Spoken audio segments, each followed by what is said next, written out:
Hey family, welcome again to How Love Works, where I teach the principles for lasting love.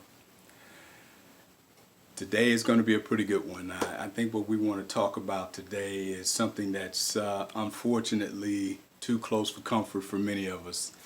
I want to talk about a subject matter that has been bothering me for some time because I see it often in our community, and not too many people deal with it from the perspective that I am. I think that it's because people, again, most of us have this issue. We want to blame each other for everything. And again, I'm not in that worldview. I don't kind of want to be blaming people for everything. My whole issue is I'm about giving information so that those who want to use that information can use it to make their lives better. But more importantly, if you make your lives better, will make it better for us as a community. That's my goal. That's what I'm striving for. That's why I started this page. So at the end of the day, I hope that you take something from this conversation as we go forward. What we're going to be talking about is a subject matter called why is it that so many black women relationships end up as epic failures? Why is it that so many black women's relationships end up as epic failures? That doesn't sound good, I know. And I think going forward, what you need to understand is I'm not blaming anybody here. I know that there is enough blame to go around. I know that in many cases some of these relationships fail because the men are not acting like men. They're not stepping up. I know that a lot of these relationships fail because the women, they're not stepping up. But the reality is, separate from both of those issues, the reality is like I've been saying from the beginning, you have men who don't have any earthly idea what they want. You have women who enter into relationships who have no earthly idea what they want. They have some idea from the standpoint that they've gathered information from their friends and what they've witnessed from their past and whatever they grew up with or whatever they saw on television. That's kind of where they try to grab as much information to try to come up with some concept of how or what they're looking for. But most of the time, when you try to apply that to reality, it never works. So as I said before, you don't know what you don't know. And so that's what I'm here for, to give you another alternative, something else to consider. That's all I'm really here to do, is to give you something else that you may not have known or may not have heard before. But at the end of the day, I hope you might be able to take this little bit of information and apply it to your lives to benefit your life as well as those that you may have some influence over. So with that being said, this is a very comprehensive subject, so we're going to be talking about it over a series. It's not going to be something that we're going to talk about just in one day, in one sitting. It's just too comprehensive for that. And I think in order for you to get a good idea of how this is going to be to your advantage, you need to first of all understand the categories that I'm going to be dealing with. I'm going to be dealing with 7 categories, and the first area that I'm going to focus on is mindset. I think that if your mindset is not set properly when it comes to relationships, as I said earlier, I think it was two vlogs, broadcasts that I talked about. Maybe it was the last one. I think it was the last one. And I talked about a principle, a foundational principle about direction and path. That if your mindset is not properly calibrated, if it's not attuned properly, your mindset informs your decision making, and your decision making determines your destination. Your mindset determines your decision making, and your decision making determines your destination.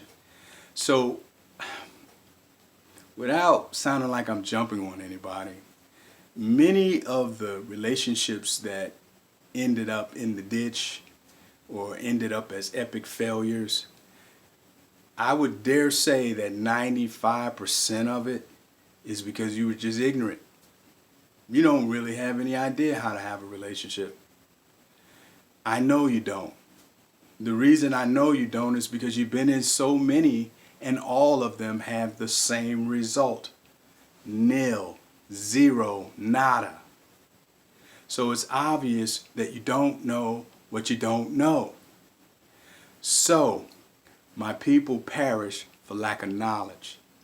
What we want to talk about today is the mindsets that consistently keep women on the other side of love.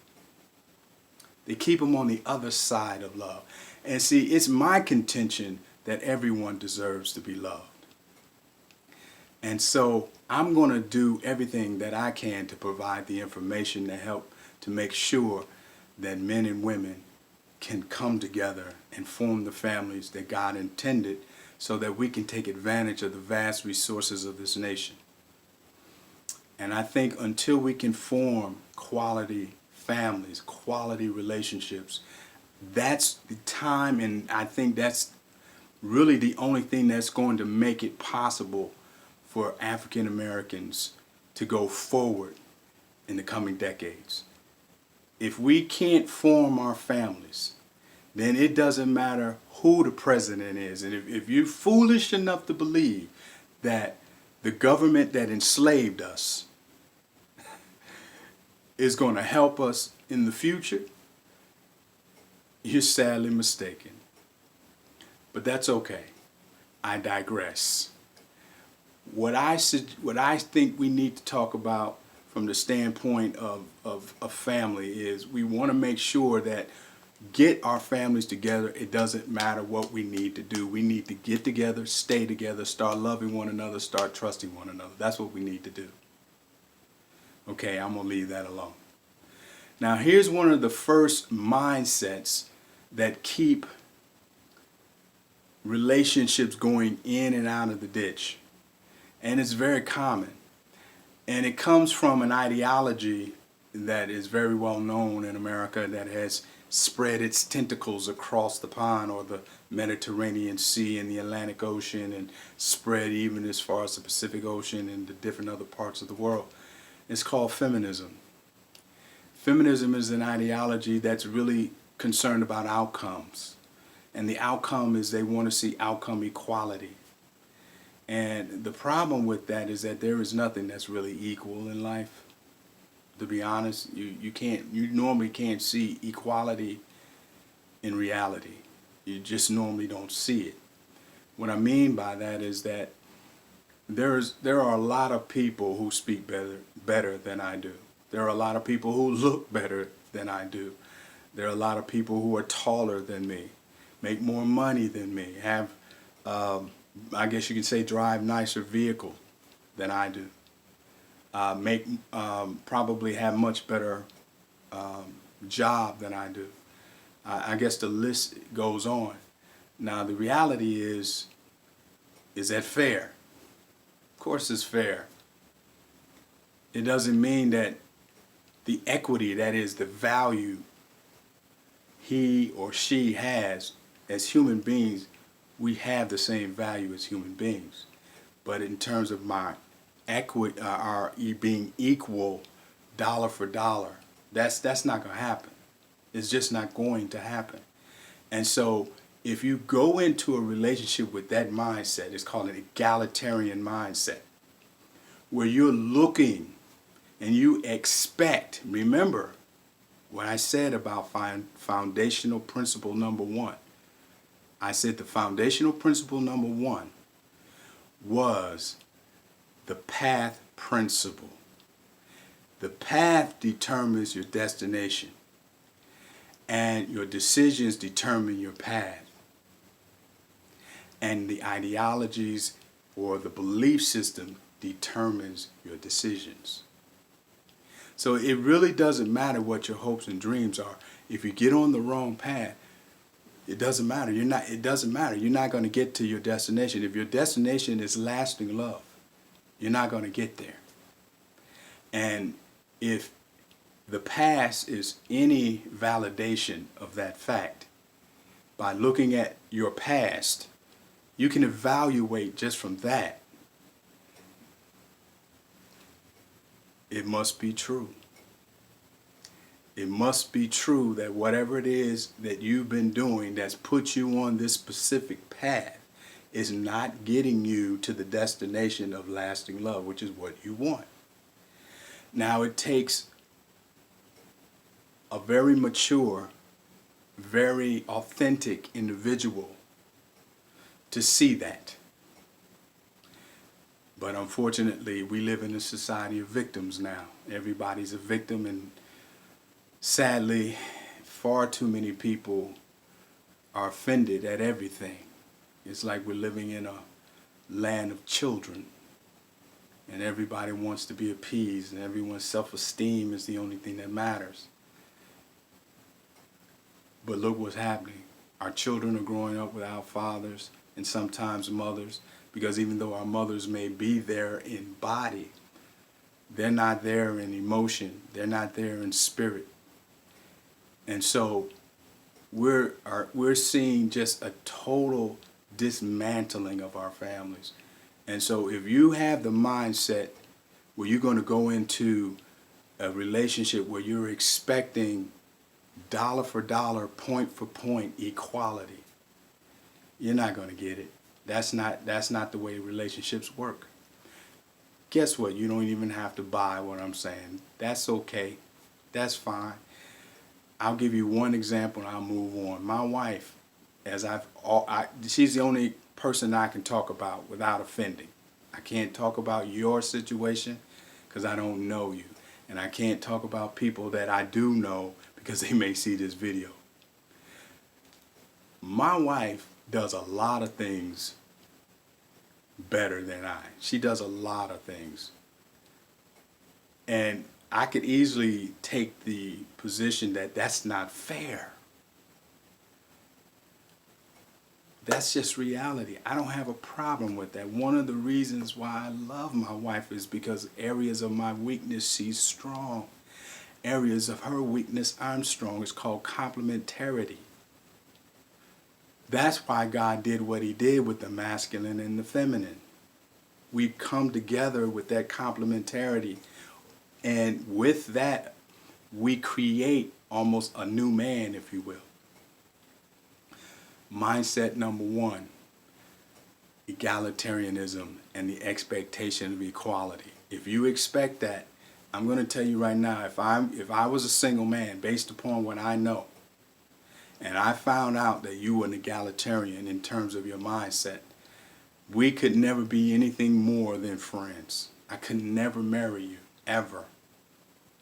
Because I cannot satisfy your self-righteous attitude about total freedom, because that's impossible. It's not possible, especially in an interdependent relationship like marriage. It's not possible. It sounds good in the books. It sounds good when you're talking to someone in college. That sounds good when you're talking to someone with an 18, 19-year-old brain who hadn't been around and hadn't seen other cultures. I've been all over the world. And a lot of this nonsense we talk about in America is only good from college professors' perspective. It doesn't work in reality. That's number one. Another mindset that that causes all kinds of problems in relationships is this independent mindset, where I don't need anyone. One I grew up on that I was most familiar with was, I don't need a man. When I was younger, I kind of didn't really pay much attention to that phrase. As I got older, I did start paying a little bit more attention to it. And it made me think that now I kind of see that that's that's a prophecy, if you will. You know, it's like you created your own prophecy, if you will. You have gotten what you've asked for. A lot of women, I understand I believe I understand what they mean when they say what they say. I don't really think that they're saying it from the standpoint of trying to be mean. I really think that what they mean when they say it, and I could be wrong. If I am, please don't stone a brother. But I think what they mean is that, okay, I can pay my own car note. I can pay my own rent. I can take care of myself. I can get my car fixed by myself. I can take care of my own clothes. I can take care of my own medical. I can do all of these things. Okay, fine. You're self-sufficient. And I guess that's supposed to make it easier for a man. But that goes to the issue I said early on, is that most women today who buy into that mindset of feminism, they do not see men. They don't understand men. If you understood men, you know that as a part of our identity, we're providers. And I don't just mean financially. We provide financially, spiritually, emotionally, psychologically, and physically. All the forms of the rainbow. We are a provider through and through. And so I kind of think that if, as a woman, what you might want to do, maybe close your eyes one day and think about it this way. If you were with a man and he would never allow you to wash his clothes, because he can do that. He would never allow you to make him dinner because he can make his own dinner. He would never allow you to touch him, to communicate with you about his deepest feelings. He would not allow, because he can handle that on his own. He would never allow you to just communicate just on a daily basis, just to connect. He wouldn't do that because I don't need that.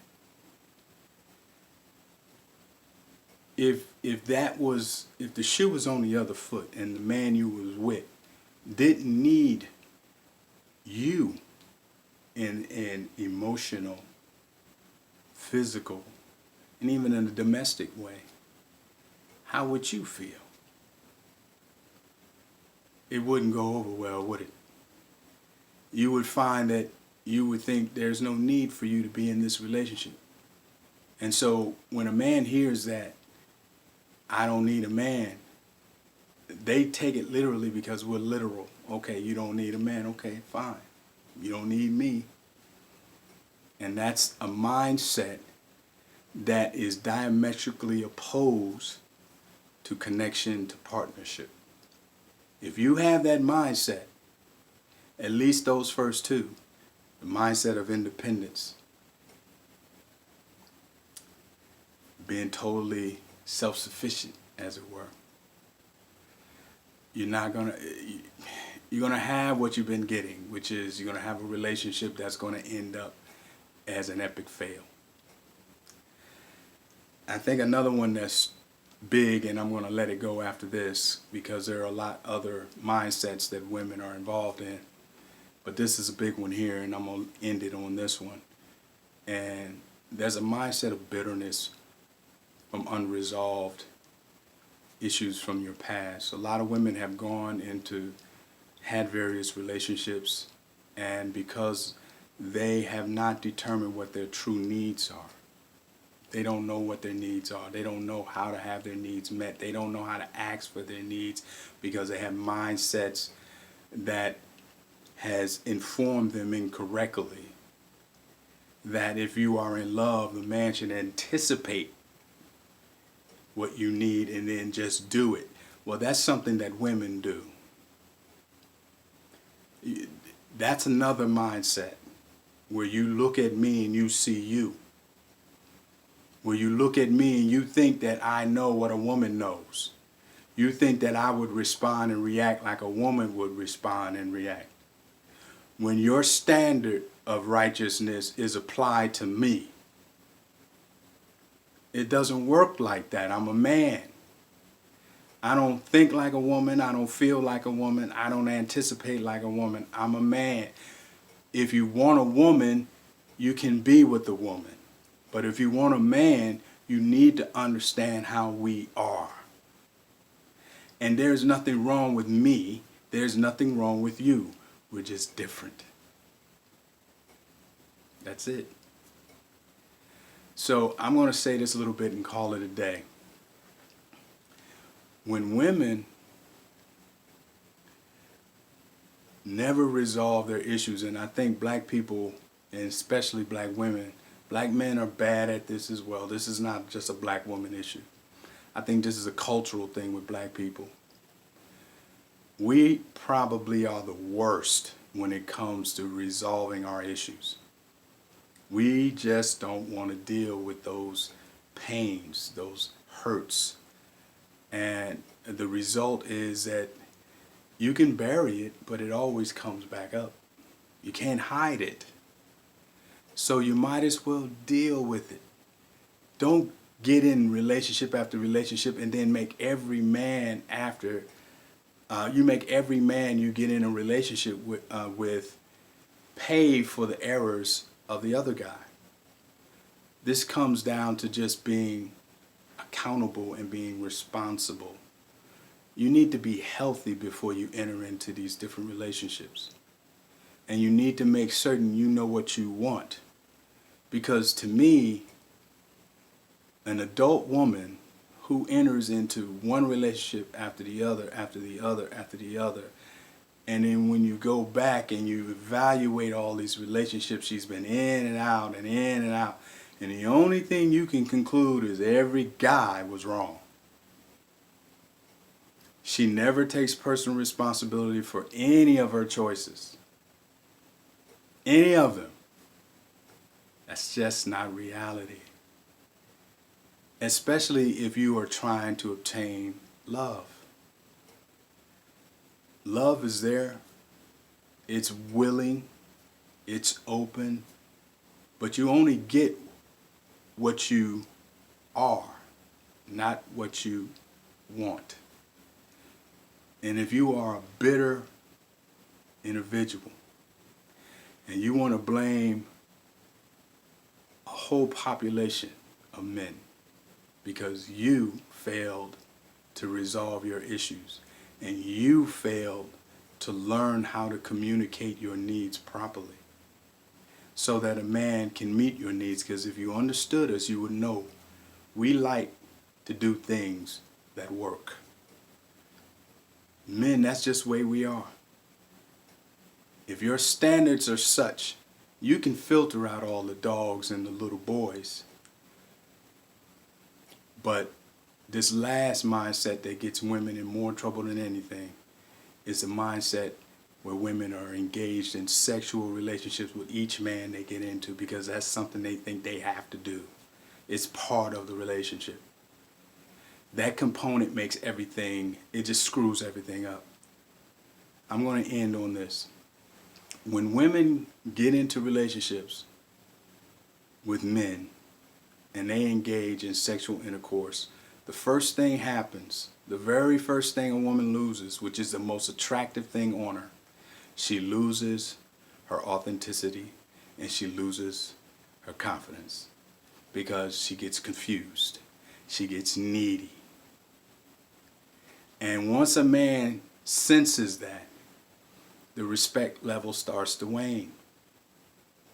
So there's a very good reason why women need to delay physical gratification in their relationships. It's all about being able to be mindful and conscious in the relationship so that you won't get yourself hurt. It's not likely you're going to be so bitter if you didn't lay down with each individual you just liked.